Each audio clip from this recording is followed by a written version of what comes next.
నమస్తే. మనిషి బడికి వెళ్ళననొచ్చు, హాస్పిటల్కి వెళ్ళననొచ్చు, గుడికి వెళ్ళననొచ్చు, కానీ ఇక్కడికి రాను అని చెప్పిన వ్యక్తి రాకుండా ఉన్న వ్యక్తి ఎవ్వరూ లేరు. భూమి మీద పుట్టిన ప్రతి జీవి బలవంతుని హాస్పిటల్కి పోకపోవచ్చు, మొండిగా లేకంటే మూర్ఖంగానో లేకంటే ఇంక ఇతరత్రనో స్కూలుకు బడికి పోకుండా ఉండొచ్చు.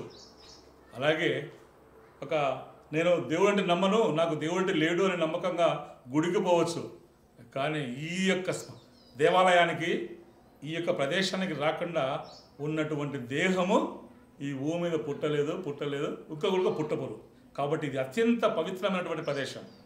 ఈ స్థలాన్ని ఎక్కువ ఇష్టపడుతుంటాను నేను. ప్రతి ఒక్కరికి ఇది అవసరం.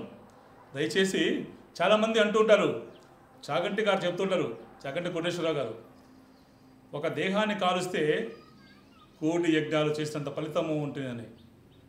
మన దేహంలో సకల ధాతువులు ఉంటాయంటారు. ఈ సకల ధాతువుల యొక్క దేహము కట్టెలలో, కర్పూరములో, నేయిలో, గంధము చెక్కలో అన్నిటిలో కలవపడినప్పుడు పొగ వస్తుందండి. ఈ పొగ మేఘాన్ని ఘనీవింపచేసి వర్షాలు పడుతుంది. కాబట్టి ఒక్క వర్షం పడితే కొంత వర్షం పడిన సకల జీవరాశులకు నీరే జీవనాధారం. కాబట్టి ఇది చాలా ఉపయోగము. దేహం అనేది అంత్యక్రియలో ఉత్తమ క్రియ దహన క్రియ.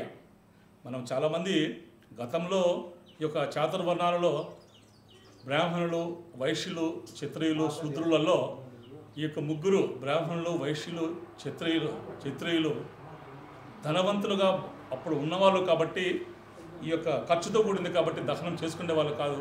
ఈ శూద్రులు మామూలుగా డబ్బులు లేవు కాబట్టి వాళ్ళ పొలాల దగ్గర, గట్ల దగ్గర, కాలువల దగ్గర గుంత తీసుకొని వాళ్ళే పూడ్చుకుంటూ వచ్చేస్తారు. అదొక ఆనవాయితీ అయింది. కానీ ప్రతి ఒక్కరూ ఏమాత్రం అవకాశం ఉన్నా మన చనిపోయిన తల్లిదండ్రులకు కావచ్చు, తోబుట్టులకు కావచ్చు, లేకుంటే బిడ్డలకు కావచ్చు, వీలైతే దహనంతో ఖర్చు పెట్టి ఈ యొక్క దహన క్రియ చేస్తే ప్రకృతికి చాలా ఉపయోగపడుతుందండి. దయచేసి దహన క్రియను మొదలుపెట్టండి. దహన క్రియను చేసేసి ఆస్తికలు తీసుకొని ఎక్కడైనా కానీ ఒక నదిలో ప్రవహించే నదిలో ఎక్కడైనా కానీ అవకాశం ఉంటే కాశీ ఇతర ప్రాంతాలకు పోయేసి గంగలో కలపండి. ఎంతో ఖర్చు పెడుతుంటాం, ఎంతో సమయాన్ని వృధా చేస్తుంటాం. ఈ రోజున వర్షాలు పడకుండా ఉండడానికి కారణం ఏంటంటే ముఖ్యంగా కట్టెలతో కాలవబడినందువల్ల, వంట చేయనందువల్ల.